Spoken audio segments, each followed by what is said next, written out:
estudantes, tudo bem?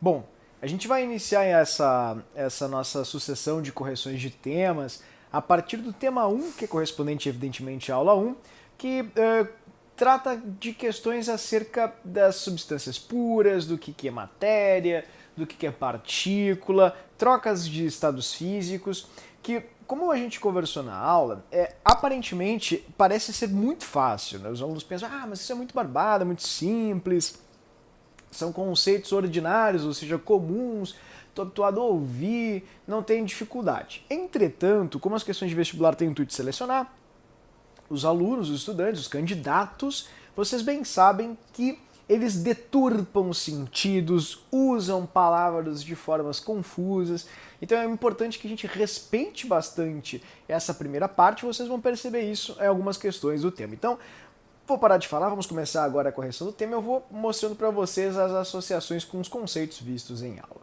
Então comecemos aqui com a questão de número 1, unidade 1.8, da página de número 16, nosso livro de Princípios da Química Geral, que é uma questão que trabalha com a alotropia. Então a gente já sabe que esse é o conteúdo tratado, o conceito, digamos assim, tratado aqui nessa primeira parte. Ó. Alotropia, ok?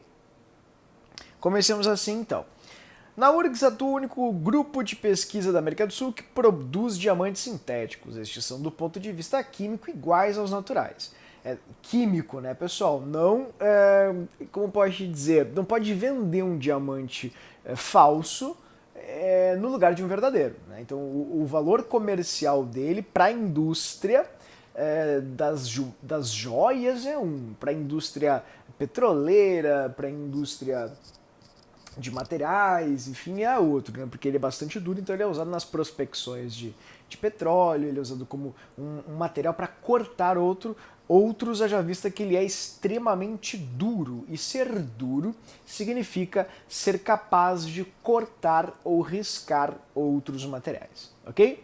Então, diz assim, sobre os diamantes naturais, pode-se afirmar que não tem aplicação industrial. Não, como o professor acabou de dizer, tem sim, ó, sim, tem aplicação industrial. Não para joias, né? Sendo usado apenas em joias e adornos. Não é usado só para fazer aquele anel de relacionamento que, enfim, o teu namorado, tua namorada te deu para consolidar esse sentimento forte por verdadeiro que vocês têm um pelo outro. Não é para isso só que ele serve, repito, para fazer lâminas para cortar materiais como vidros, metais, brocas para prospecção de petróleo, seja na litosfera, seja em alto mar na litosfera, né, seja em terra firme, brocas de dentistas também. Então, e o pó de diamante, que é usado também para lixar superfícies metálicas, é bastante empregado na indústria. Então, está errado, ele sim tem aplicação industrial. A primeira letra A está errada. Constitui-se de uma variedade isotópica. Não, querida, é alotrópica. Vamos escrever aqui em cima. Alotrópica. Eita, agora foi. Trópica, acento em proparoxítona. Não isotópica. Lembrando que alótropos são substâncias diferentes formadas pelo mesmo elemento. Difere do grafite pelos tipos de átomo. Não é pelo tipo de átomo. Como o professor falou, todas as bolinhas são iguais. Você está vendo aqui alguma substância cuja bolinha não é preta, ó. Bolinha preta, bolinha preta. Agora olha aqui, ó. Olha no grafite, ó. Bolinha preta, bolinha preta, bolinha preta. A cor da bolinha corresponde ao tipo de átomo, ou seja, o elemento, que é o elemento carbono, e todos eles são formados pelo mesmo tipo de átomo, ou seja, o átomo de carbono. Então não é o tipo de átomo que faz um alótropo ser diferente do outro, e sim o arranjo destes átomos entre si, gerando estruturas que, enfim, diferenciam as substâncias. Pula D, porque sim. A E apresentam como no grafite todos os átomos hibridizados sp3. Não. O grafite tem hibridização sp2, que são os orbitais hibridizados ou híbridos, nos quais os elétrons, enfim, se encontram formando as covalências. Né? Então, é muito importante lembrar que o diamante tem carbonos tetraédricos hibridizados sp3 e o grafite, carbonos trigonais hibridizados sp2. Portanto, a resposta certa só pode ser a letra D.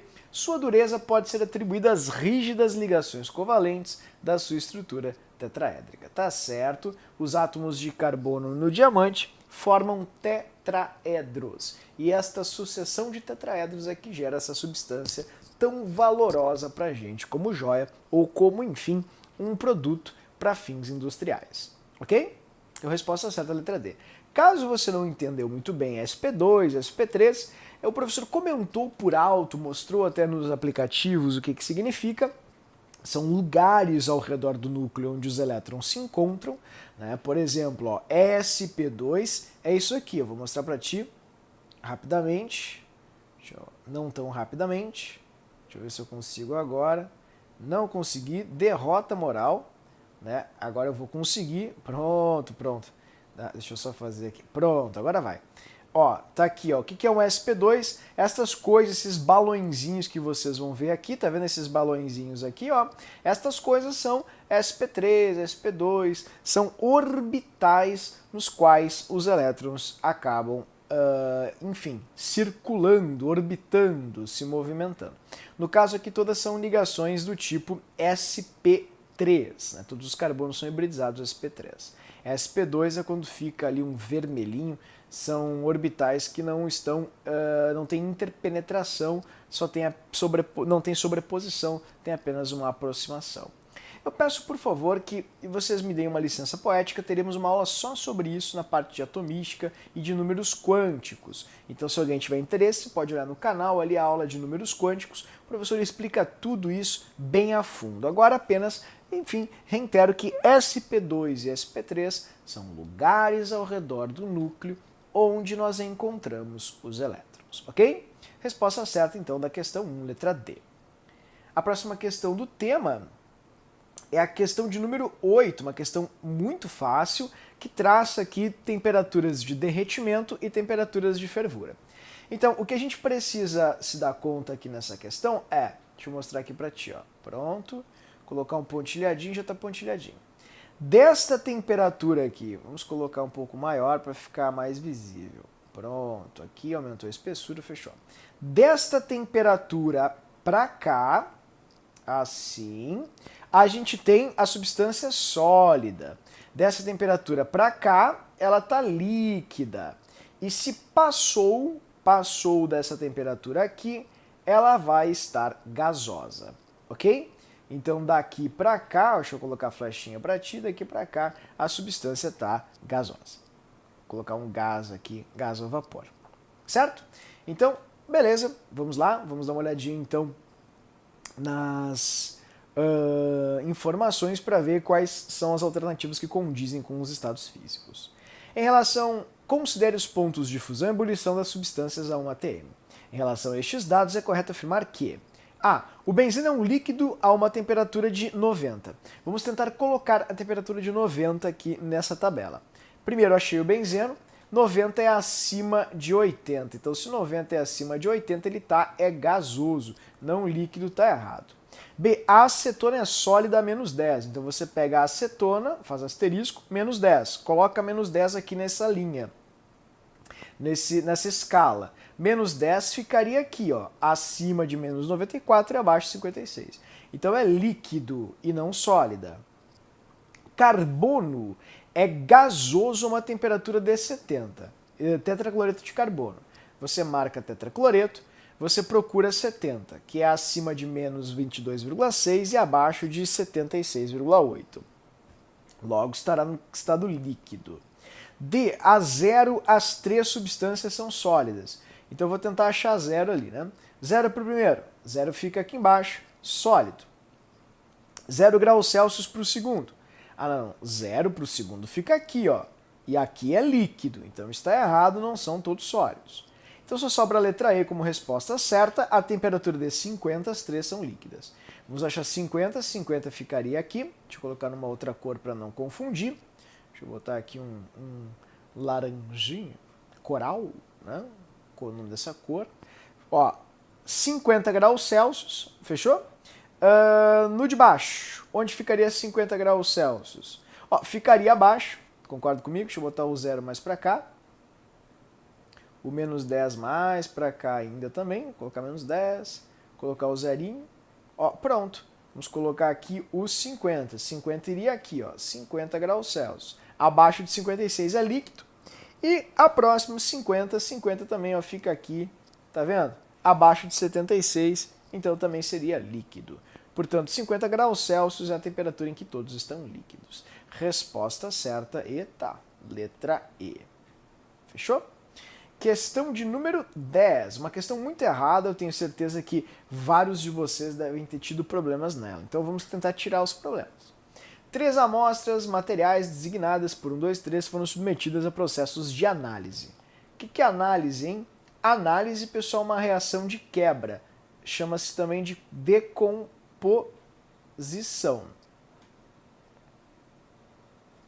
Tá?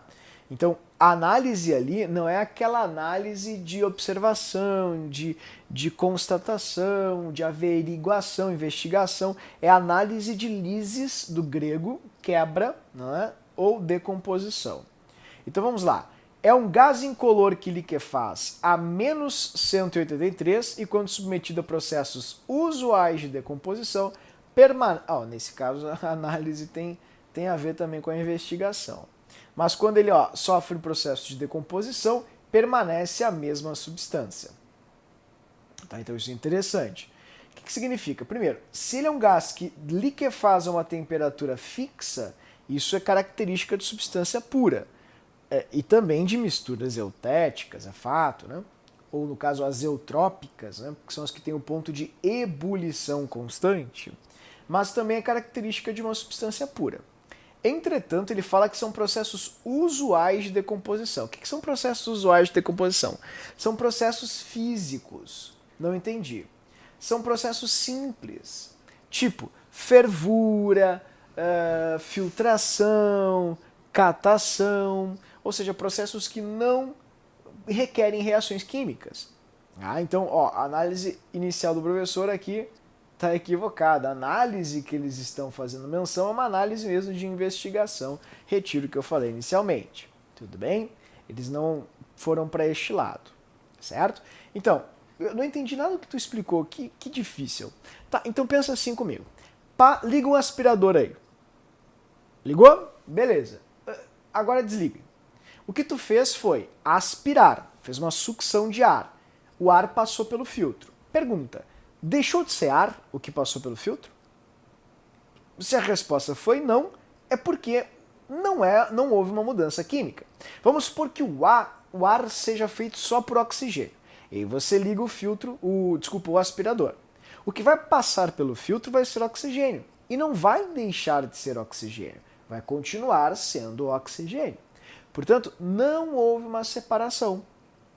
Isso significa que é permanecendo a mesma substância.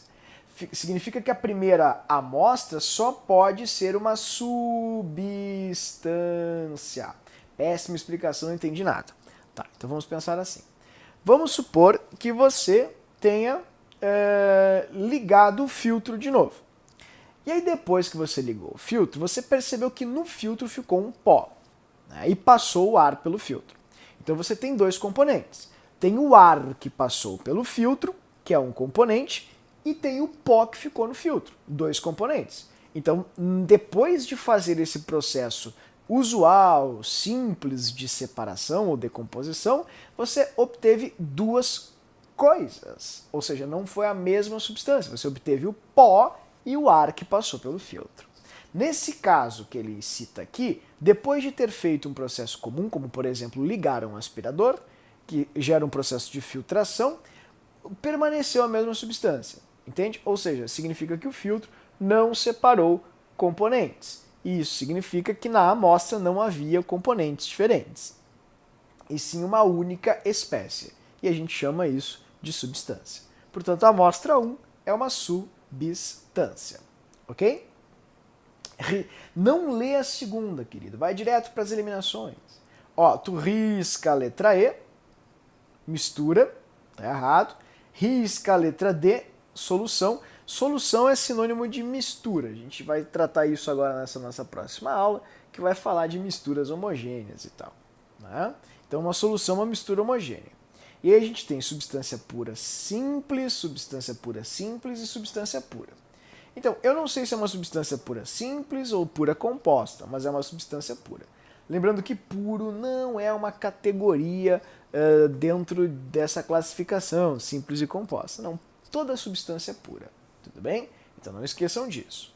Amostra 2 é um sólido branco, boa, tipo sal de cozinha, que tem um ponto de fusão fixo e de ebulição também. Pronto. Característica de substância pura. Toda substância pura tem um ponto de fusão e um ponto de ebulição fixos. Se for mistura, ela começa a derreter em 800 e termina em 900. Se fosse mistura, ela começaria a ferver em 1400 e terminaria em 1500. Mas não é uma mistura. Ela começa a derreter em 800 e termina o derretimento em 1400. Ou seja, começa o derretimento em 800 e termina em 800. Começa a ferver em 1413 e termina em 1413. Ou seja, são temperaturas fixas e substâncias puras têm temperaturas fixas. Uma outra informação que corrobora o fato da amostra 2 ser uma substância pura é a decomposição por eletrólise. A eletrólise, ela é um processo químico, lísis do grego, repita, quebra, e eletricidade. Isso significa que há uma passagem de corrente elétrica. E se nessa passagem de corrente elétrica você obter dois elementos diferentes, significa que a substância era formada por dois elementos diferentes. Por exemplo, vou explicar isso aqui para você. É um conhecimento um pouquinho mais profundo, a gente vai ver até isso no segundo livro. Né? Se você fizer a eletrólise do NaCl, né, o que acontece? Você vai obter Na sódio sólido e cloro gasoso. Assim. Cloro gasoso. Então, o que você fez? Você fez uma reação química. Então uma mistura de sódio com cloro. Não, o simples fato do sódio estar colado no cloro gera uma nova espécie. Os átomos de sódio, os íons de sódio colados, grudados nos íons de cloro, gera uma nova espécie, chamada de sal de cozinha, cloreto de sódio. Branquinho, usa para temperar e tal, dá uma pedra nos rins. A substância sódio, ela é diferente do sal de cozinha e a substância cloro também. O sódio é um metal, né, um sólido, e o cloro é um gás. E não é isso que a gente tem no sal de cozinha, é um cristal branco. Tudo bem? Então, repetindo, NaCl é um exemplo de substância pura composta, que quando passa por um fenômeno químico, se transforma em substâncias diferentes. Na substância sódio, metálico, e na substância cloro gasoso. Tá? Por que não é uma mistura? Repito, pelo simples fato dos dois estarem colados, unidos, um do ladinho do outro. Quando esses dois átomos, íons, íons, né, se unem, geram uma nova substância. Então a amostra 3 é uma substância. Mas, queridos, vocês nem precisavam chegar nesse ponto. Só sabendo que as temperaturas são fixas, não entendo fixas, constantes. Não muda a temperatura de fusão, não muda de ebulição. Isso é característica de substância pura. Só as substâncias puras são assim. Ok? Então a 2 tem que ser uma substância pura. Sabendo que a 2 é uma substância pura, você risca a letra A porque diz mistura e risca a letra C porque diz mistura, deixando apenas a letra B. Ok? Repetindo, por que não é uma mistura de sódio, por exemplo, com cloro? Pelo mesmo motivo que a água não é uma mistura de hidrogênio e oxigênio. Se alguém tiver dúvida nisso, sugiro que dê uma olhadinha novamente na aula 1, onde o professor fala a diferença entre mistura e substância pura. O simples fato do hidrogênio, em suma, o simples fato dos átomos de hidrogênio, dois átomos, estarem unidos, colados, tipo ligados com o oxigênio, geram uma nova partícula que gerará uma nova substância. Tudo bem? Diferentemente do gás hidrogênio, que seria só hidrogênios, e do gás oxigênio, que seriam só oxigênios. Uma mistura de hidrogênio com oxigênio seria uma mistura de gases. Você não bebe, quando bebe água, uma mistura de gases. Não, você bebe um líquido chamado água, que é justamente a derivação dessas partículas que se uniram dessa forma. com 2 átomos de hidrogênio e 1 átomo de oxigênio. Ok? Resposta certa da questão, letra B. Se não entendeu, volta o vídeo, querido. Qualquer coisa, dá uma olhadinha na, aula, na parte introdutória sobre substâncias, que o professor trabalhou bastante isso. Tudo bem? Vamos para a próxima. 12. O granito consiste em 4 minerais: feldspato, magnetita, mica e quartzo. Cada uma desses minerais correspondem a componentes. E se são componentes diferentes, queridos, só pode ser uma mistura. Porque o que é uma mistura? Uma mistura é uma junção, um ajuntamento, uma aglomeração de substâncias. Quando eu misturo a substância magnetita, que é o Fe3O4, com, enfim, o quartzo, que basicamente é sílica, SO2, você está fazendo uma mistura, destas duas substâncias. Então você tem uma mistura de 4 substâncias diferentes. Feldspato, magnetita, mica e quartzo, todos eles, cada qual, são uma substância. Tudo bem? E uma mistura de substâncias. Olha só como somos prolixos na química. Prolixo é quando se fala muito para falar uma coisa simples. Como a gente chama uma mistura de coisas? Mistura. Genial, né? Dá vergonha até depois dos alunos terem tido aula de biologia, enfim, falar das origens dos conceitos químicos. Vamos para 15. Considere as seguintes características de um sistema material. Os componentes do sistema podem ser separados por métodos físicos, que são métodos simples. Então só aqui tu já sabe que é uma mistura. Ah, não entendi tua explicação. Ué, vamos supor que tu tenha água e sal, né? Se tu ferver, tu separa a água do sal. É um processo físico. Eu fervi. A água continua sendo água, o sal continua sendo sal. Vamos supor que eu tenha, areia e água. Filtra. Se eu filtrar, a areia continua sendo areia, a água não deixou de ser água. Isso é um processo comum, ordinário, ou seja, físico. Então eu já sei desde o primeiro que é uma mistura. Os componentes do sistema mantêm sua identidade química. Repetindo, vamos supor que você tenha água e sal. Se eu ferver a água continua com a sua identidade, ou seja, sendo água, e o sal continua com a sua identidade, ou seja, sendo sal. Então, também é uma mistura. O sistema não apresenta, aí já mata, não apresenta, pessoal, temperatura constante é um grande indicativo de mistura ou substância pura. Portanto, só pelo fato dele não apresentar temperatura constante durante as mudanças de estado físico, a gente já sabe que é mistura. Então, resposta certa, letra E, mistura. Ok? Vamos para a próxima. 21. Qual das propriedades abaixo diferencia um tipo de matéria de outro? Volume. Tá, vamos supor que eu tenho um líquido com 1 litro e aqui um líquido com 1 litro. Qual dos dois é água? Ah, é evidente que é o primeiro, porque tem 1 litro. Não, querido. Volume é tamanho, dimensão. Massa, vamos supor que eu tenho uma pedra de 1 kg e uma pedra de 1 kg. A primeira pedra, qual dos dois é chumbo? Ah, a primeira porque tem 1 kg. Não, eu posso ter 1 kg de chumbo, 1 kg de algodão, 1 kg de ouro e qualquer outra coisa. Peso é a relação massa-aceleração da gravidade. É força-peso? Claro que não, também. Enfim, independe da substância. Inércia, né? Um corpo que está parado continuará até que haja uma força sobre ele. Primeira lei de Newton. Está errado também, não é a inércia que faz com que uma substância seja diferente da outra. Agora, a densidade, sim, que a gente chama de massa volumétrica. Falamos nisso em aula. Somente o litro da água, 1 litro de água pura, pesa 1 kg. Somente. Se eu pegar 1 litro de gasolina, vai pesar 750 gramas. Se eu pegar 1 litro de álcool, vai pesar em torno de 800 gramas. É mais leve que 1 litro de água. Então a densidade, sim, diferencia substâncias umas das outras. Resposta certa, letra E. 23. Responder com base nas afirmações relativas às características de um sistema. 1. É formado por um só tipo de átomo. É unifásico, incolor e inodoro.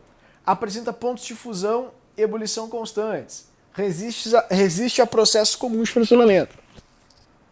São características de uma substância pura as referidas. Então, substância pura. Ah, é formado por um só átomo. Repito, você pode ter um diamante, que é feito de carbono, e você pode ter um pedaço de carvão, que é feito de carbono. Diamante com carvão, grafite, não é uma substância pura, é uma mistura. Então isso não é a substância pura. Unifásico incolor inodoro. Olha, a água da pedra que a gente toma, a água, sei lá, naturale que a gente bebe, ela é feita de água e vários sais minerais que a gente não vê, não sente o cheiro e não sente o gosto. Portanto, não é característica de substância pura. Repetindo, a água minerale, ela é... Minerale, inventei, ai que tristeza, uma marca nova. A Naturale, né, que é a aguinha mineral, ela é feita de água e vários outros minerais. Portanto, é uma mistura de água com minerais. E é inodoro, unifásico e incolor. E não é uma substância pura. Apresenta pontos de fusão e ebulição constantes. Sempre. Só a água ferve em 100 a 1 atm. Só a água derrete em 0 a 1 atm. Resiste a processos comuns de fracionamento. Também, substâncias puras não são separadas facilmente.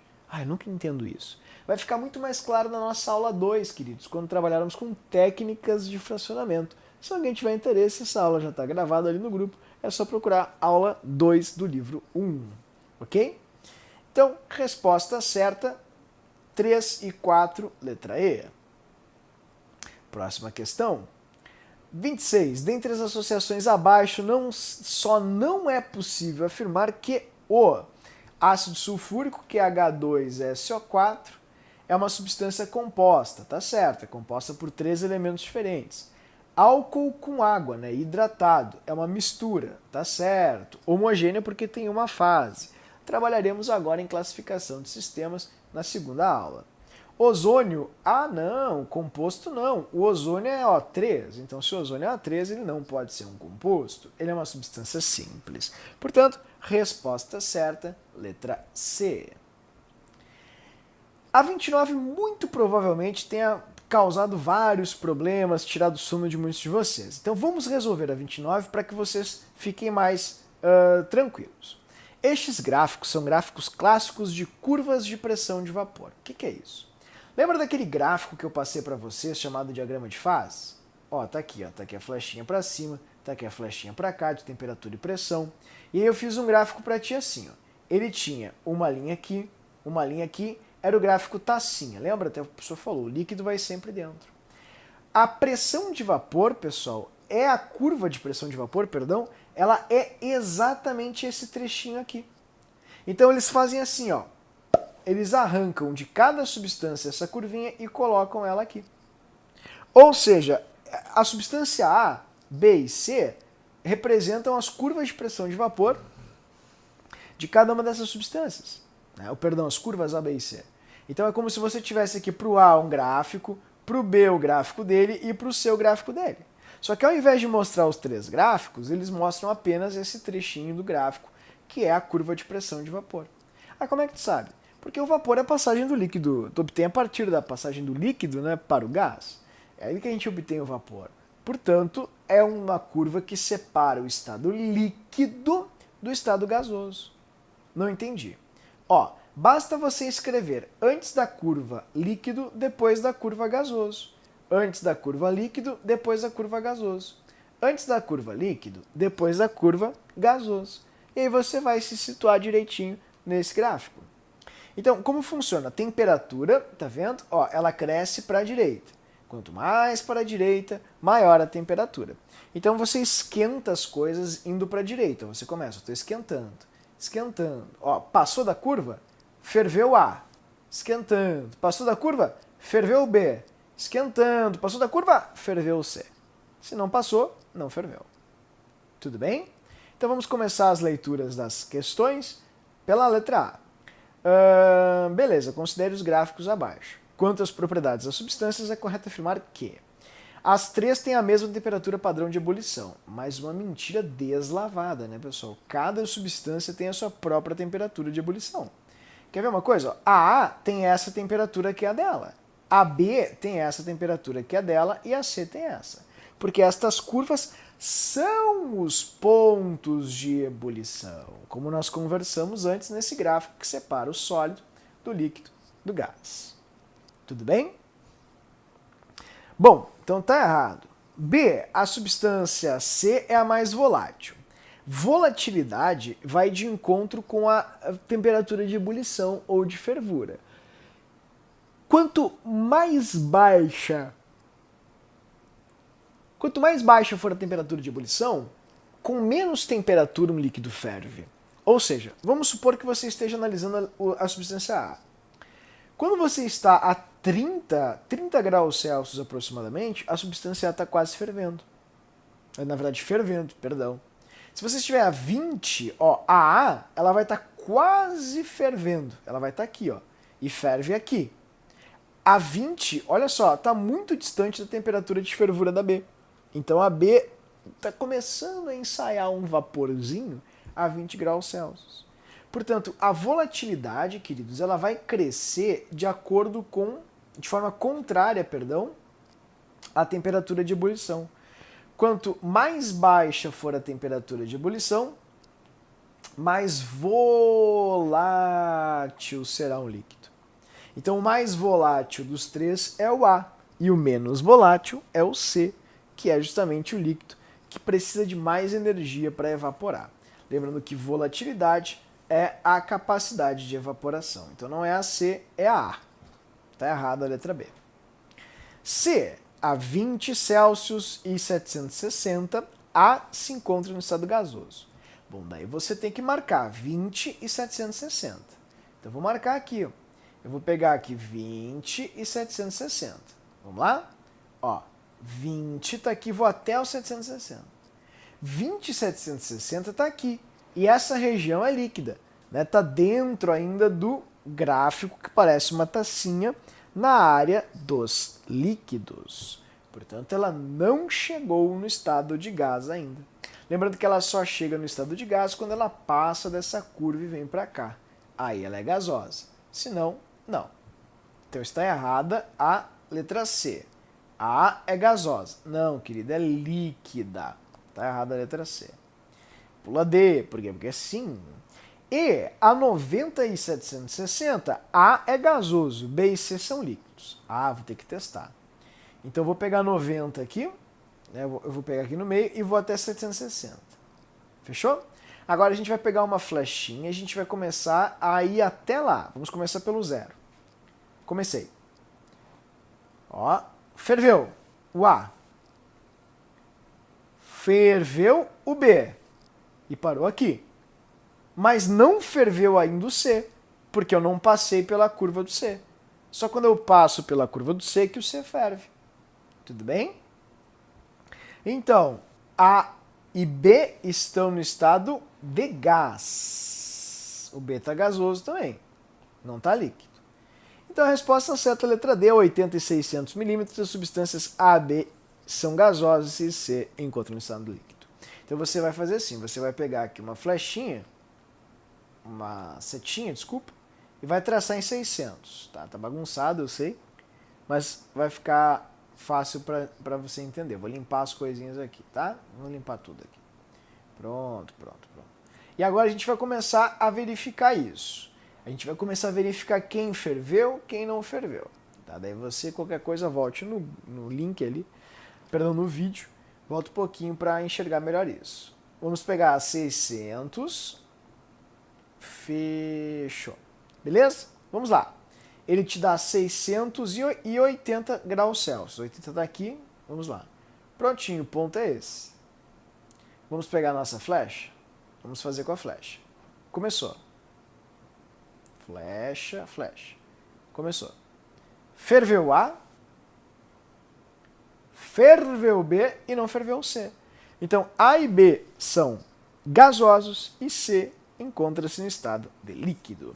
Resposta certa, letra D, para variar, porque sempre é D. Certo, queridos? Então tá aí. Deixa eu ver o que mais a gente tem aqui. Fechou? Vamos para a próxima. 32. Na temperatura de 595, pressão de 43 atm, 1, o fósforo encontra-se no equilíbrio. Pessoal, ele vai estar no ponto triplo dele, né? Porque ele está, ó, sólido, líquido e vapor. Eu até mostrei para vocês esse vídeo. Eu vou mostrar de novo aqui pelo YouTube. Então vamos pegar o YouTube aqui. Não. Ah, eu quero ver meus downloads sim. Tá aqui, ó. Fechou. Esse é o ponto triplo, lembra? Ó, o professor mostrou esse vídeo para você na aula, em algumas turmas, e só numa turma eu não consigo mostrar, que felizmente eu não tinha carregado. Mas estou mostrando ele aqui no tema. Tá? Então, ó, ele tá líquido, congelou. Aí beleza. Mas embaixo, se você observar bem, ele continua líquido. Tá, mas cadê o ponto triplo? Agora tu vai ver. Viu que ele tá tremendo? Ó, fervendo também. Tá borbulhando, tá vendo? Isso mostra que a substância está no estado líquido, gasoso e sólido. Observa bem que tu tá vendo ela ferver, ou seja, borbulhar, tem líquido e ela tá sólida também. Esse é o ponto triplo. A substância fica nos 3 estados físicos ao mesmo tempo. Olha que coisa linda. Fechou? Então, é isso aí. Deixa eu ver lá. Pronto. Voltemos aqui. Então, é um componente com 3 fases. Essa é a resposta, porque você tem o fósforo, é o mesmo componente, e são 3 fases, porque são 3 estados físicos diferentes, cada qual correspondendo a uma fase. Certo?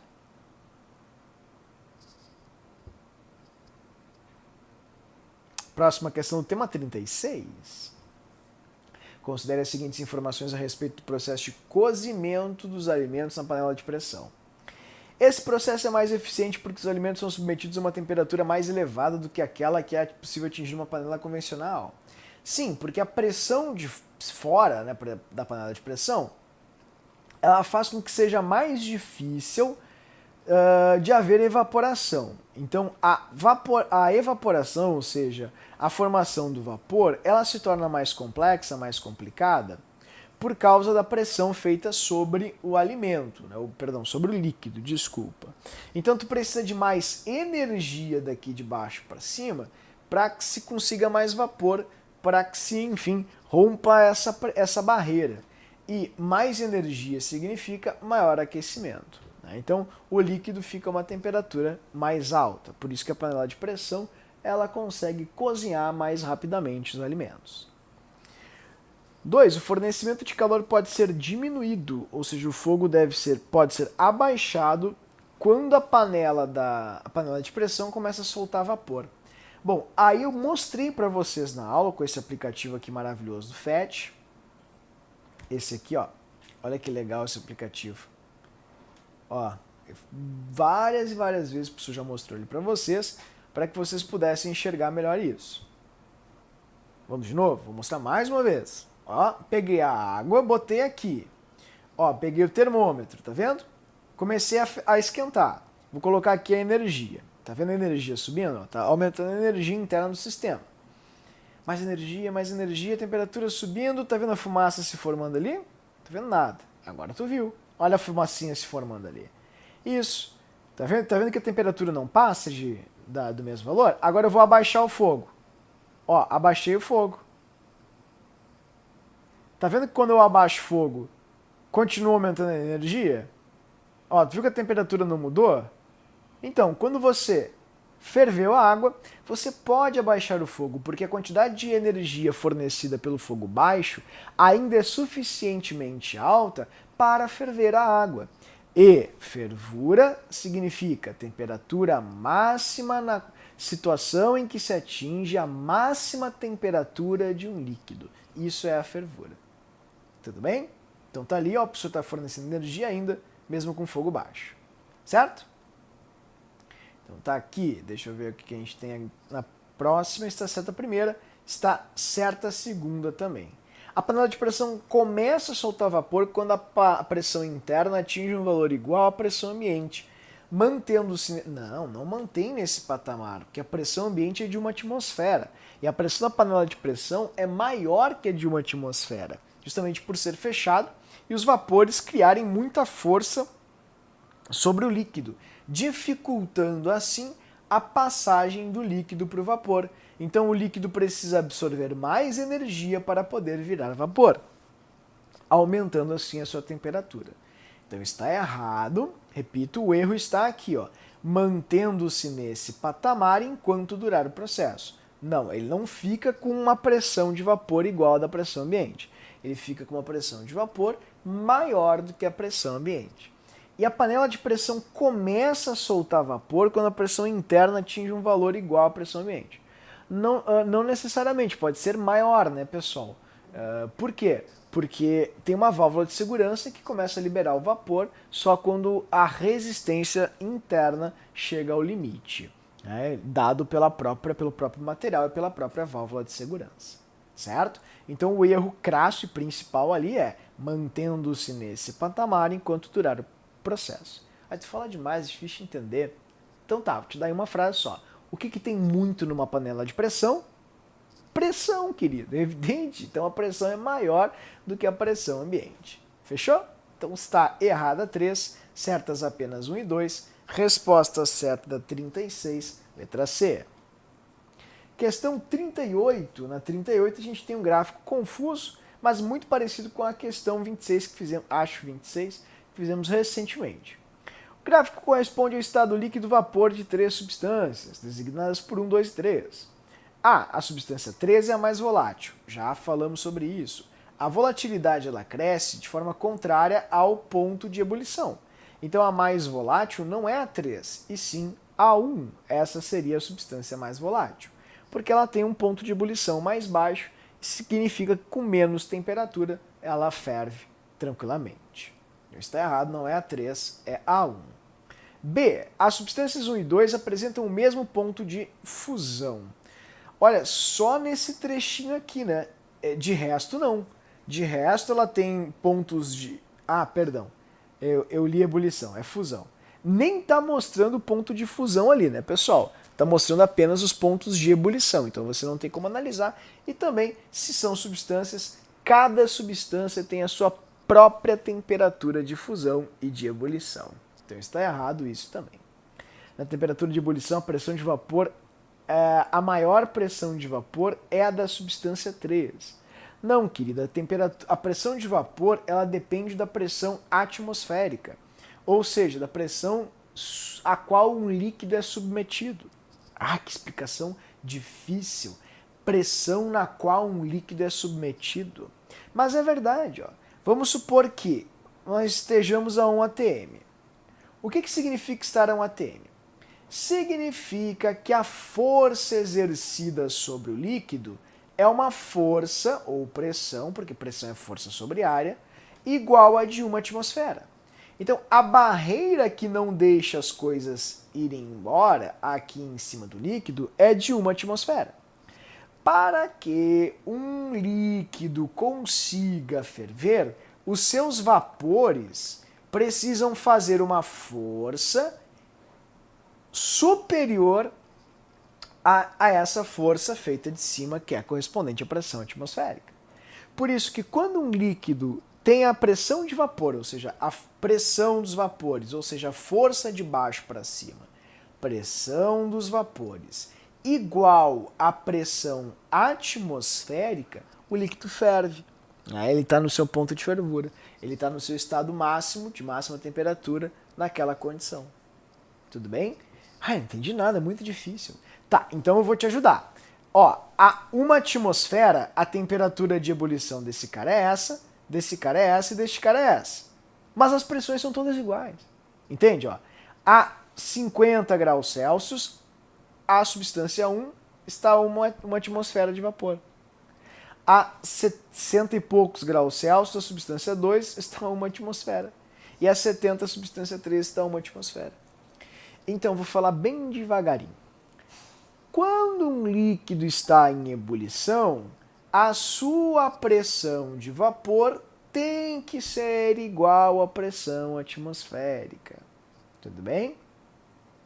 E a pressão de vapor varia de líquido para líquido. Alguns líquidos evaporam facilmente, outros dificilmente.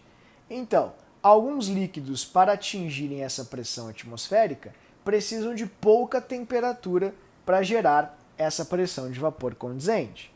Outros líquidos precisam de muita temperatura para gerar um vapor que tem uma força igual à força a qual ele é submetido, que é a força da pressão atmosférica. Tudo bem? Bom, se a temperatura de ebulição na temperatura maior pressão de vapor é da 3. Não, repito, todas são iguais. Ah, desculpa, eu já tinha lido isso. Perdão. Então essa aqui está errada. A temperatura de ebulição da 2 é maior que a temperatura de ebulição da substância 1. Tá certo, né? Ó, aqui a 1, esse é o valor, e a 2, este é o valor. Então, a 2, como está mais para a direita, vai ter uma temperatura de ebulição maior que a da 1. Na faixa de temperaturas consideradas, a pressão de vapor da 1 é a maior pressão de vapor, maior do que a pressão de vapor da substância 2. Não. Por exemplo, a 20 graus Celsius, realmente, a 2 é maior, você pode ver aqui, olha a pressão de vapor dela, do que a 1. Ó, a pressão de vapor da 1 está aqui, né, porque é onde corta a curva, e a da 2 está aqui. Então a pressão de vapor da 1 é menor do que a pressão de vapor da 2. Nesse pontinho aqui onde está roxinho, ó, elas são iguais. E depois, a 40, por exemplo, já muda. A 2 é mais baixa do que a 1. Ok? Então está errada a letra E. Resposta certa, letra D. Vamos para a próxima. Considera a coluna à esquerda, abaixo, apresenta 5 diferentes pares de espécies químicas e da direita a caracterização de 4 desses pares. Associe adequadamente a coluna da direita à da esquerda. Vamos lá. Carbono, diamante e grafite. A gente conversou muito sobre isso. Eles são faltaram os números. Queridos, por favor, basta colocar os números aqui do ladinho, né? Então, grafite e diamante é 1, 2, 3, 4, 5. Peço perdão na hora de formatar, devo ter tirado a formatação automática, faltaram os números. Então, ó, espécies alotrópicas ou formas alotrópicas, 1. Então, do meio tem que ser 1, só sabendo isso. Ou, desculpa, o segundo parênteses é 1, você já arrisca 3 alternativas. Espécies monoatômicas, ou seja, que tem um átomo apenas, só pode ser essa, né? Aqui tem um átomo de hélio, aqui um átomo de neônio, então ambas são monoatômicas, portanto tem que ter 3. 1 e 3 na sequência já fica na letra D. Diatômicas são 2 átomos, são essas duas, nitrogênio e cloro, e isoeletrônicas tem que ter alguma mudança de carga, ou seja, de elétron, só pode ser a 4. Caso essas cargas não tenham feito sentido para você, sugiro que você aguarde um pouquinho para a gente trabalhar atomística na aula de número 3. Lá iniciaremos o estudo sobre átomo e as partículas subatômicas. Próxima questão, questão 44. Deixa eu ver se é isso. Isso. A 44. O ciclo da água é fundamental para a preservação da vida no planeta Terra. As condições climáticas da Terra permitem que a água sofra mudanças de fase e a compreensão dessas transformações é fundamental para para se entender o ciclo hidrológico. Numa dessas mudanças, a água ou a umidade da Terra absorve o calor do Sol e dos arredores. Quando já foi absorvido calor suficiente, algumas das moléculas do líquido podem ter energia necessária para subir para a atmosfera, que lhe dê a passagem do líquido para o vapor. E isso só pode ser evaporação. Resposta certa, letra C. Questão 46 do ITA, calma. A figura representa a curva de aquecimento de uma amostra sólido, líquido e gás, em que sólido, líquido e gás, que SLG representam sólido, líquido e gás. Com base nas informações da figura, é correto afirmar que a amostra consiste em uma mistura, né, pessoal? Porque variou a temperatura de ebulição. E se varia a temperatura de ebulição, tem que ser uma mistura. Ah, mas que mistura é essa? A mistura cuja ponto de fusão, a temperatura de fusão é constante, a gente chama de mistura eutética ou simplesmente eutético. Então, resposta certa, mistura eutética ou eutético. Questão 47. Em viagens espaciais, é crucial que os mantimentos sejam leves e ocupem pouco espaço. Nessas situações, os alimentos não são preparados por liofilização e precisam, antes do consumo, ser reidratados e aquecidos. No processo de liofilização, a temperatura da amostra é reduzida. Tá, então, vamos procurar uma alternativa onde a temperatura é reduzida. Se para cá a temperatura aumenta, para cá ela tem que ser reduzida. Então, ela só pode ser reduzida na 1 ou na 2. Portanto, nós riscaremos agora todas as alternativas que não começam com 1 ou com 2. E detalhe, se ela é reduzida abaixo de 0, lembrem, por favor, que esse aqui, ó, essa curvinha, ou desculpa, esse trecho, é o ponto de fusão. E o ponto de fusão da água é 0. Então tem que cruzar essa linha. E a única seta que cruza essa linha é a 2. Péssima explicação, não entendi. Ó, esse é o ponto de fusão da água e esse é o ponto de ebulição da água numa certa pressão. Então, se esse é o ponto de fusão da água, a única curva que corta, ou flecha que cruza esse ponto, é a flecha 2. Mas continuemos. De modo que toda a água congele. Então tem que passar por estado de sólido, que é nessa região desse gráfico que parece uma tacinha. Na sequência, a pressão é reduzida. Precisamos marcar uma flecha que mostra a redução da pressão. Se a pressão cresce para cima, ela reduz, obviamente, para baixo. A única flechinha que vai para baixo é a 3, portanto tem que ser 2 e 3. Já matava a questão aí. E por último, ela é lentamente aquecida acima do ponto de congelamento. Então a única flecha que indica aquecimento é a 4, porque aquecimento tem que andar para a direita, que é onde a temperatura está aumentando. Então a resposta certa é a letra B, 2, 3 e 4. Próxima questão, a questão 49. Uma hipótese para o acidente do voo da Air France, que foi do Rio-Paris, em 2009, se não me engano, é de que tem havido um erro de leitura nos indicadores de velocidade, devido ao congelamento dos sensores. No momento do acidente, a aeronave atravessava uma forte tempestade, fato que pode ter ocasionado condições atípicas de temperatura e pressão, que teriam levado à formação da água super resfriada. Preste atenção na palavra congelamento. Congelamento não é a passagem do líquido para o sólido? Então é isso que a gente busca. A gente busca uma água líquida que passe para o sólido, porque senão não haveria congelamento. Essa água super resfriada teria passado do líquido para o sólido instantaneamente, ou seja, congelado, ao entrar na parte externa da aeronave no momento do acidente, que estava a menos 40 graus. Como é que pode estar líquida a menos 40? Por causa da pressão, que era muito, muito pequena. E a pressão influi muito nos pontos, obviamente, das substâncias. Tudo bem? Então, a água super resfriada corresponde a uma situação instável, metaestável, na qual a água se encontra. Se ela congelou, queridos, ela só pode estar no estado líquido, e inclusive ele fala, né? Congelou instantaneamente ao encontrar a parte externa da aeronave. Então ela tinha que estar líquida e passou para sólido. Então riscamos a A, que é sólido, a B, a D, que é sólido, e a E, que é sólido. E ela passou de líquido para sólido a menos 40, que é uma temperatura muito mais baixa que a do seu ponto de congelamento. Então, no estado líquido, uma temperatura superior ao ponto de congelamento. Não, o ponto de congelamento da água, uma atmosfera, é 0. Então, é inferior, não superior, ao seu ponto de congelamento. Então, ela estava no líquido, uma temperatura abaixo do seu ponto de congelamento. Resposta certa, letra C. Tudo bem? 50.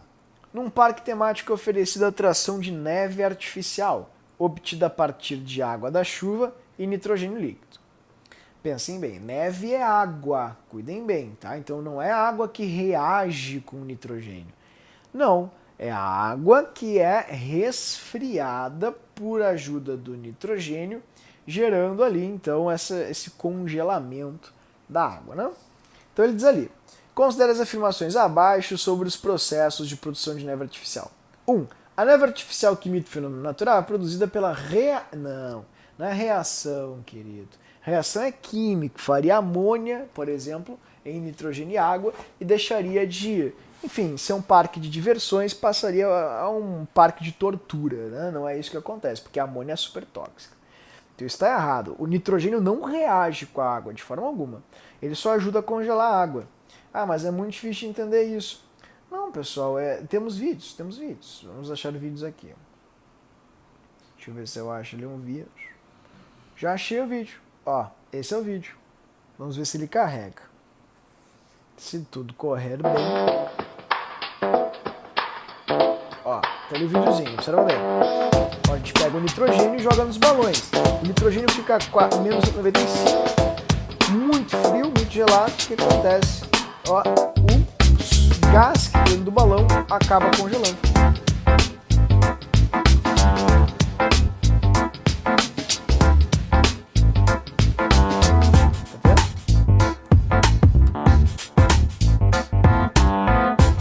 Tirou do nitrogênio líquido, que é super gelado, ele começa a esquentar de novo e começa a voltar ao seu tamanho original.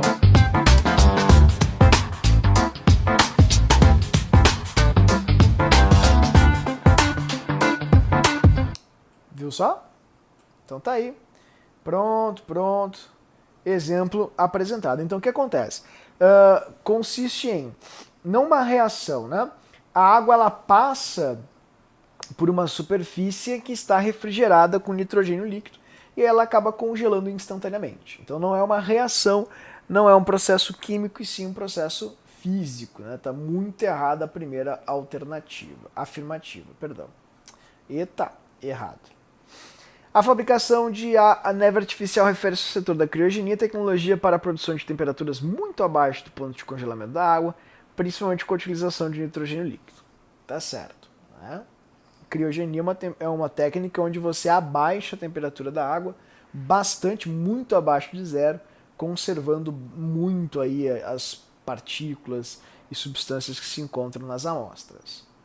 3. A água é injetada em contêineres através de um sistema de flautas, sendo que a água borrifada se divide em moléculas. Não, querido, jamais. Ela vai se dividir em porções de moléculas e não em moléculas unidade. Tipo, tu não vai liberar uma molécula de água, depois outra molécula de água, depois outra molécula de água. Não. Tu libera porções de moléculas de água. Então está muito errado a terceira afirmativa. Certo? Então a resposta certa apenas a B. Próxima questão ali em cima. Em um experimento, um estudante verificou ser a mesma temperatura de fusão de várias amostras de um mesmo material no estado sólido.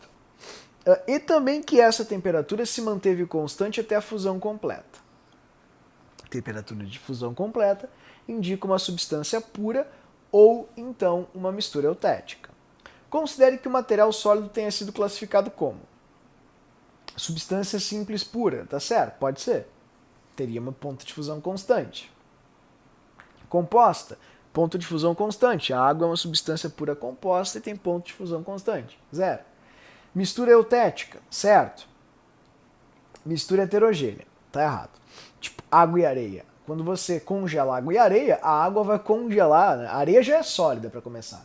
E a água vai se solidificar a 0, né? Então, nós não teremos um ponto de fusão constante, teremos um ponto de fusão para cada um dos componentes. Então, estão erradas as classificações, acima apenas na 4, só a 4 que está errada, as demais estão corretas, poderiam ser uma substância que tem ponto de fusão constante. Ou, perdão, uma substância ou uma mistura eutética, né? Teriam pontos de fusão constantes.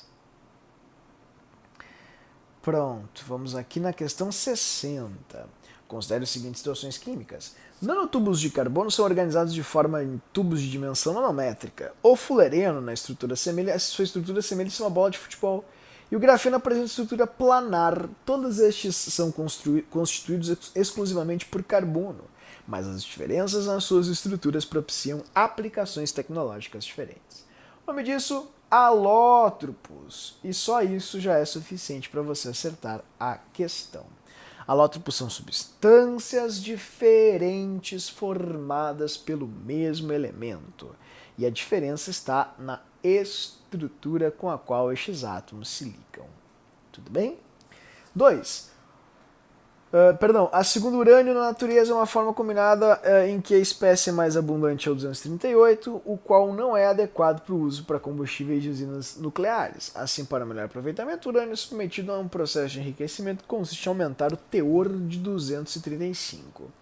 Estes números são as massas, então o nome disso é, ou nós chamamos, né, de isótopos. Isótopos são substâncias diferentes, são átomos de um mesmo elemento com massas diferentes. Então você tem aqui urânio 238, urânio 235. Todos são átomos de urânio, entretanto com massas diferentes. Urânio mais pesado e urânio mais leve.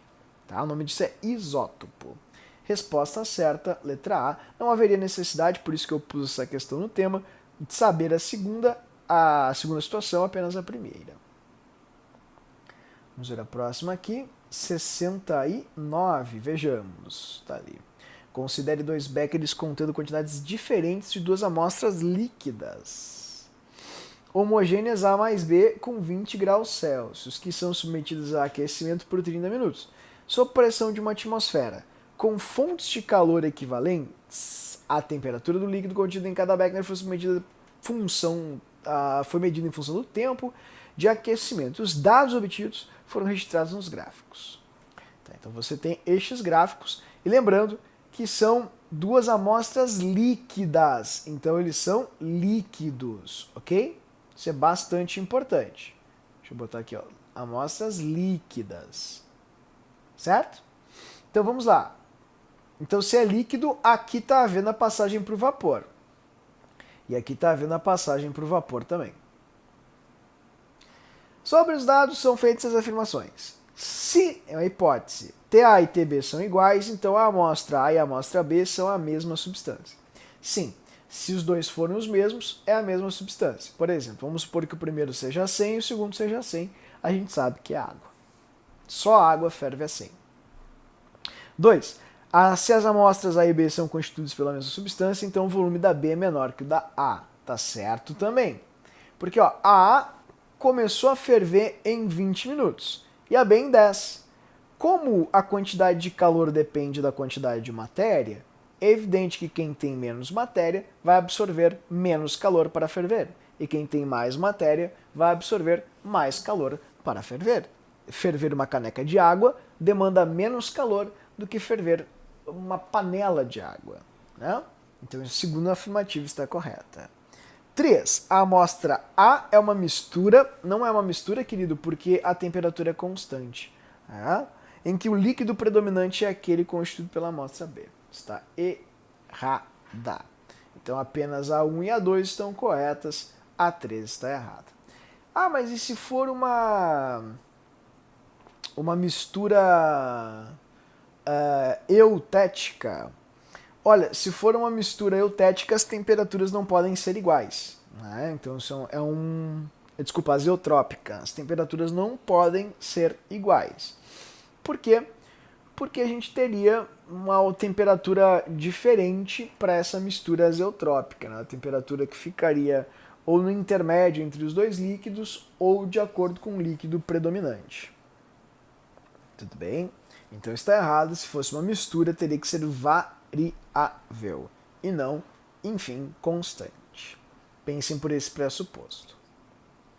Bom, questão 72, uma questão um pouquinho mais matemática, bem boa, né? Que diz assim: o Brasil, em todas as participações nos Jogos Olímpicos, ganhou 23 medalhas. Então nós vamos vir aqui e vamos circular 23, esse número é importante. Jamais obteve um Nobel, né? Uma medalha de ouro entregue na premiação Nobel pesa 175 quilos com 80% de pureza de ouro. Tá, então significa o seguinte, que se 175 é 100%, 80% é ouro puro. Então você vai descontar 20% desse valor. 2 vezes 175 dá 350. Né? 20% então vai dar 35. Tudo bem? Ah, que conta difícil. Não, pessoal, é bem fácil, né? Ó, se eu fizer 20% de 175 e descontar, 20% de 175 é 35. Então, se eu descontar 35, vai sobrar um X de 140. Então, é isso que tem de ouro em uma medalha do Nobel. Vou escrever, ó, uma medalha do Nobel tem 140 gramas de ouro puro. Já a medalha olímpica, ela tem 150 gramas com 4% de pureza. Então vamos lá. Você faz, ó, 150 é 100%. 4% é X. 2%, 2 vezes 150, 2 vezes os logaritmos 1 e 5, daria 3, né? Então, 4 é o dobro, 6. Portanto, nós precisamos descontar 96%, se quisermos, ou, enfim, fazer essa continha que é bem fácil. Ó. 4 vezes 150 dá 600. Dividido por 100, 6. Então, teu X vai ser igual a 6 gramas. Então, cada medalha olímpica tem 6 gramas de ouro. Uma medalha olímpica tem 6 gramas de ouro. Desse jeito, ok? Beleza, então o Brasil ganhou 23 medalhas de ouro, isso é importante. Tá. Independentemente da valorização social do esporte e da ciência, analise as afirmações sobre a quantidade de massa de ouro puro obtida aproximadamente. Todas as medalhas de ouro olímpicas já obtidas apresentam massa de ouro puro aproximadamente equivalente a uma única medalha de Nobel. Tá, vamos fazer uma conta então. Vamos lá. Se cada medalha olímpica pesa 6 gramas, vamos fazer 6 vezes 23. Ó, 23 vezes 6. Tudo bem? 6 vezes 3 dá 18. 6 vezes 12 vai te dar... 6 vezes 12 é ótimo. 6 vezes 2 dá 12, mais 1, 13. 138 gramas. E 138 é aproximadamente, né, 140. Então está correta a primeira afirmativa. Se o Brasil nas Olimpíadas ganhar 12 medalhas de ouro, o resultado corresponderia à massa... Não, se 23 não chegam na massa do Nobel, 12 não chegam, né, pessoal? Muito menos a 2 medalhas do Nobel. Então está errado. Se uma medalha do Nobel requer 23 medalhas de ouro, aproximadamente, 12 medalhas de ouro, que é abaixo, metade de 23 praticamente, não vai conseguir o dobro de medalhas do Nobel. Tudo bem? Se o Brasil ganhar um prêmio Nobel, a medalha equivaleria à massa de ouro aproximadamente a 46 medalhas. Não, aproximadamente a 23 medalhas. Que foi a continha que a gente acabou de fazer. Tá? Então está errado. Resposta certa da questão, apenas A1, letra A, na questão 72. Ok? 73, a 73 está logo abaixo, diz assim: em uma aula de ciências no ensino fundamental, o professor adicionou uma colher de cloreto de sódio a um copo cheio de água à temperatura ambiente e agitou o sistema. Ao perguntar às crianças o que havia ocorrido, algumas responderam que o sal não estava mais no copo. Levando em conta a situação apresentada, a correta explicação para o fenômeno é: o sal se desintegra não deixando vestígios no solvente. Está errado, né, pessoal? O sal está lá. O NaCl reage. Não reage com a água. Ele se dissolve na água, formando um novo composto. Não. Tem água e sal lá ainda. O sal se dissocia em água, formando íons que vaporizam. Não, o sal não evapora. O sal é sólido, né, pessoal? Está errado. O cloreto de sódio apresenta, apesar de invisível. Não, o cloreto de sódio não é invisível, tá? Ele é branquinho. As partículas do cloreto de sódio se dissociam liberando íons, tá certo, que são microscópicos. Isso tá errado, tá? Mas a PUC considerou como certo que não tinha outra alternativa plausível. Eles não são microscópicos. O microscópio não consegue identificá-los. Ele é menor que microscópico. Ok? Mas tudo bem, vamos relevar porque não tinha outra alternativa plausível. 74. Construir casas e edifícios exige uma escolha criteriosa de materiais de construção. levando em conta aspectos de segurança, durabilidade e custo adequado. Por exemplo, certos elementos como vigas, colunas e paredes precisam ter boas propriedades mecânicas. As partes expostas devem resistir à erosão causada pela água, pelo ar. O risco de incêndio deve ser minimizado pelo uso de materiais não inflamáveis. Consideradas as exigências, as substâncias que poderiam estar presentes na composição destes materiais são: a pessoa quer construir edifícios. Para fazer um edifício, assim como uma casa, você precisa de duas coisas praticamente, que são ferro e areia. Ferro para as vigas e colunas e areia para fazer o cimento, né, queridos? Sódio explode em contato com água, então isso aqui seria um edifício bomba. Gás carbônico e papel não dá certo. Cano e ácido clorídrico se dissolvem. Sal não é para temperar comida, para fazer um prédio, né, pessoal? Não daria certo. Então a resposta certa, letra E, ferro e areia. Durante séculos, filósofos e alquimistas acreditaram que a matéria era constituída por 4 elementos fundamentais: terra, água, ar e fogo. Hoje, contudo, reconhecemos a existência de muito mais do que 4 elementos e alcançamos uma compreensão mais profunda sobre o que de fato são água, ar, terra e fogo. Sobre esse assunto, são feitas as seguintes afirmativas. 1. Água é uma substância, composta. Né? Já erramos por aí, ela é formada por hidrogênio e oxigênio. Ar é uma mistura, tá certo? Solução e mistura são sinônimos. A Terra é uma mistura heterogênea, tá certo? Né? Tem muita coisa na Terra, entre o céu e o inferno, que a nossa vã filosofia pode compreender. O fogo é uma reação redox, tá? Exotérmica. Fogo libera energia, como a gente viu, né, queridos? Fogo, qualquer tipo de processo de liberação de energia é chamado de exo e não endo. Então, as alternativas ou assertivas corretas são a 2 e a 3, 2 e 3, letra D. Questão 77. Em temperatura ambiente, colocou-se uma porção de palha de aço previamente lavada com ácido acético, que é usado para remoção de óxidos no fundo de uma proveta. Imediatamente colocou a proveta emborcada num copo d'água. Observou-se após 30 minutos que a água aumentou o volume dentro da proveta. Pessoal, se ela aumentou o volume, é porque essa substância que estava aqui chamada, ou essa mistura, né, ar que estava ocupando espaço, ela foi consumida. Então significa que o ar, ou o oxigênio do ar mais especificamente, foi para a palha de aço, formando ferro mais oxigênio. Vou colocar aqui para ti, ó, 2 ferros mais oxigênio geram FeO, que é o óxido de ferro, ferro enferrujado. Portanto, o oxigênio ele é consumido, sumido, sai da forma gasosa, que é a forma que ele está no gás, do ar atmosférico, ocupando muito espaço, e vai para a forma sólida, que ocupa muito pouco espaço. Tudo bem? Então, o volume de ar aqui dentro diminui, e se o volume diminui, o líquido acaba entrando na proveta e ocupando espaço deixado pelo ar. Então, o que acontece? O oxigênio é consumido pelo ferro, gerando ali, então, o aumento do líquido. Então, a hipótese mais provável é que a parte do ar dissolveu na água. Não, tá errado. O ar contraiu. Não, só contrai com aumento ou diminuição de temperatura, no caso de diminuição. 79% do ar reagiu com a palha de aço. Não, se fosse 79%, a gente teria uma diminuição muito maior, né, pessoal? Foi uma diminuição relativamente boa, mas não tão grande assim, né? Tipo, sei lá, 40%, tá muito errado isso. Parte da água vaporizou. Não, a água não vaporizou, ela continua ali.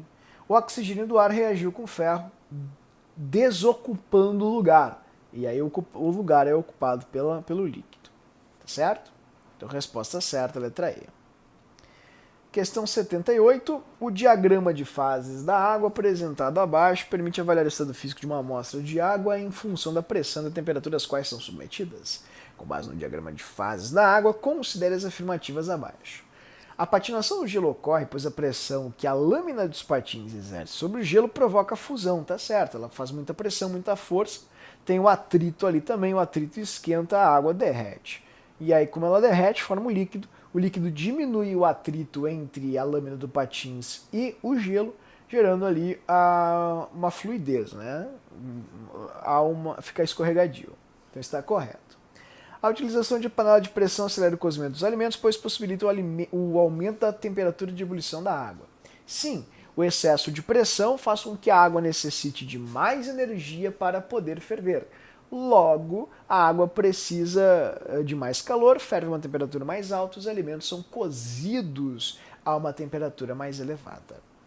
A água apresenta menor temperatura de ebulição em Caxias do Sul. Está certo, porque em Caxias do Sul a pressão atmosférica é menor.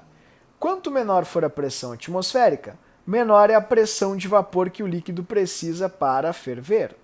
E, portanto, menor vai ser a temperatura de ebulição, porque a pressão de vapor depende da temperatura. Por exemplo, água, quanto mais quente, mais vapor solta, né?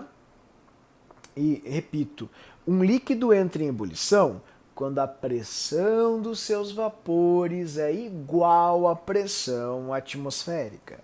Como a pressão atmosférica em Caxias é mais baixa, a pressão de vapor pode ser mais baixa e a temperatura, consequentemente, mais baixa. Então a água apresenta menor temperatura de ebulição em Caxias comparada às cidades localizadas ao nível do mar.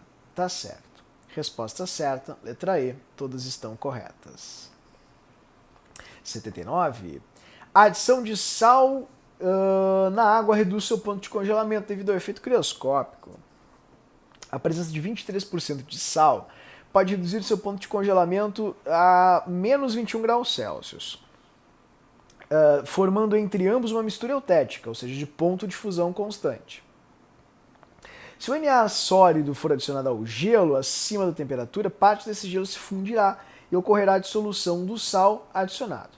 Se mais sal for adicionado, o gelo continuará a fundir. Essa é uma prática comum, utilizada para remover o gelo das ruas das cidades em que a neva no inverno, na verdade. A segunda alternativa, na qual a curva de aquecimento da mistura eutética, que é aquela que tem o ponto de fusão constante, está citada acima. Então, tu quer um processo de aquecimento, não pode ser a letra D, né? Porque a letra D está aquecendo, tá indo para o sólido, isso é uma alucinação. Não pode ser a letra C, que é uma bizarrice. E não pode ser a letra A, porque nunca é A. Bom, também, além disso, porque a A ela tem dois pontos fixos, de fusão e de ebulição. Isso é uma mistura eutética. Nas eutéticas, apenas o ponto de fusão é constante. Ok? Ponto de fusão constante. Constante. Resposta certa, letra B. 80. O cimento é um pó fino com propriedades aglomerantes, aglutinantes e ligantes. É constituído basicamente de sulfato de cálcio e clinker. Combinações de 4 componentes principais: óxido de cálcio, óxido de alumínio, óxido de ferro e sílica. Em menores quantidades estão o óxido de magnésio e sulfatos alcalinos, originados de compostos de enxofre presentes nas argilas, e no combustível de aquecimento de forno rotativo, utilizado no processo de fabricação do cimento. Com base nessas informações, qual ou quais alternativas abaixo estão corretas? Ou seja, com base no cimento, né, sobre o que é o cimento. O cimento é uma substância pura? Não. É um elemento químico? Não. É uma mistura de substâncias simples? Não. Todas elas são compostas. É uma mistura de substâncias compostas. É uma mistura de substâncias simples e compostas? Não, só compostas. Então, resposta certa da questão 80 só pode ser letra C, né, somente a 4. O cimento é uma mistura de substâncias compostas. E questão 89, então, para a gente fechar o nosso tema, muito semelhante a outras duas que já fizemos, a URGS adora esse tipo de questão. Já lembrem que antes da curva é líquido, depois é vapor, antes é líquido, depois é vapor, antes é líquido, depois é vapor. Observe o gráfico abaixo referente à pressão de vapor de dois líquidos, A e B. Por que tem o C ali? Então não sabemos. Considere as afirmações abaixo sobre o gráfico. O líquido B é mais volátil que o A. Não, querido. Quanto menor for a temperatura de ebulição, menos calor o líquido precisa para evaporar. Consequentemente, mais volátil, ou seja, mais ele evapora. Portanto, o A é mais volátil que o B. Está errado. A temperatura de ebulição de B, a uma dada pressão, é maior que a de A. Isso está correto. Ó, vamos pegar aqui essa pressão. Observem que a temperatura de ebulição do A é essa e a do B é esta. Então, a temperatura de ebulição do B é maior do que a do A. Está correto. 3. Um recipiente contendo somente o líquido A, em equilíbrio com vapor, terá mais moléculas na fase de vapor que o mesmo recipiente contendo o líquido B, em equilíbrio com seu vapor na mesma temperatura. Pessoal, o A, como ele evapora mais, ele vai ter mais moléculas na fase de vapor, sim, tá certo, que ele evapora mais. E o B vai ter menos moléculas na temperatura em questão. Vamos supor que você tenha 20 graus Celsius. 20 graus Celsius faz o A evaporar mais do que o B, porque o A é mais volátil que o B, pois o A tem uma temperatura de ebulição mais baixa do que a do B. Então está correta a terceira resposta certa, 2 e 3, letra D. E é isso aí, queridos. Finalizamos assim o nosso primeiro tema. Espero que eu tenha me feito entender. Caso não tenha, os plantões estão aí para isso, você pode marcar. Faça um bom proveito da correção. Até a aula e tchau, tchau.